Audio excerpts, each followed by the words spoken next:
Shabbat Shalom à tous nos auditeurs. Parashat Vayeshev, quelle paracha triste. La paracha de la chute. Enfin, Yaakov est retourné avec ses enfants en Eretz Israël. Et tout laisse présager que le peuple juif va pouvoir naître et pouvoir se développer dans la terre promise. Rien ne passe comme prévu. La haine entre les frères entraîne la vente de Yosef. Et plus loin encore, on voit des histoires pas très sympathiques entre Yehuda qui se marie. Le verset d'ailleurs dit Vayered Yehuda, Yehuda descend, lui aussi il descend, et il se marie, il a des enfants, ses enfants se marient aussi, mais ne veulent pas avoir d'enfants. Et il y a quelques versets que nous allons essayer d'expliquer. La Torah nous dit que le premier des fils de Yehuda, eh bien, s'est marié, il a déplu aux yeux d'Hachem qu'il a tué, on ne nous dit pas la raison. Ensuite, la Torah nous parle de Onan. Il nous dit que Onan avait des relations avec sa femme, mais qu'il ne voulait pas qu'elle ait d'enfants, alors il faisait ce qu'il faut faire pour ne pas qu'elle tombe, c'est pas bien de dire comme ça, mais pour pas qu'elle devienne enceinte. Et alors, la Torah nous raconte que Dieu l'a tuée. Il faut d'abord comprendre pourquoi Yehuda a tenu à ce que Onan se marie avec la veuve de Er. Et la raison est toute simple. C'est qu'un véritable couple, c'est une unité.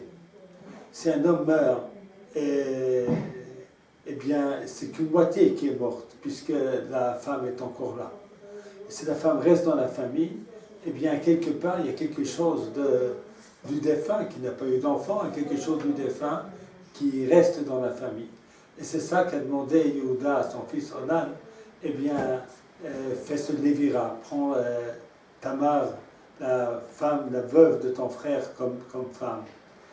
Mais ça n'a pas plu à Onan. Pourquoi? Parce qu'il était égoïste. Il a dit, voilà, on va dire de l'enfant qui va naître de cette union, que c'est finalement l'enfant de Er, puisque c'est l'enfant de la femme qu'a choisi mon frère.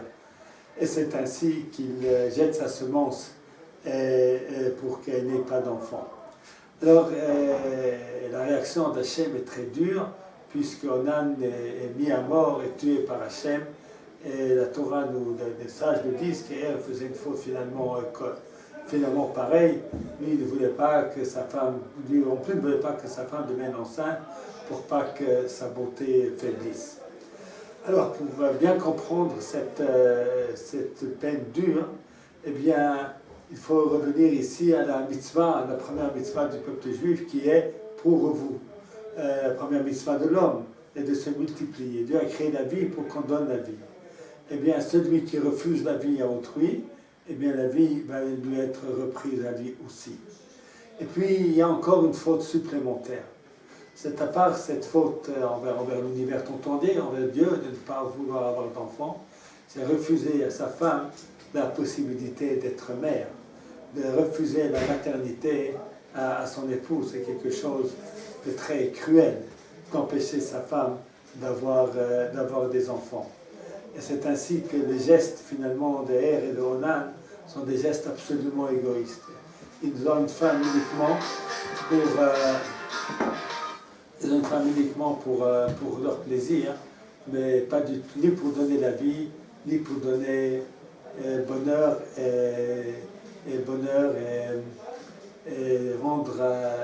donner la maternité, à la joie de la maternité à leur épouse. Finalement, cette paracha, avec la punition qui a été donnée à Er et Onan, eh bien, vient nous montrer que notre Torah est une Torah de vie. Eh bien, tout ce qui donne vie, eh bien, sera encouragé. Ça signifie que dans les parachas suivantes, il y aura l'union et la paix entre les frères. C'est de nouveau cela qui sera mis en valeur. Alors cette paracha, c'est une descente pour pouvoir mieux remonter plus tard. Shabbat Shalom à tous.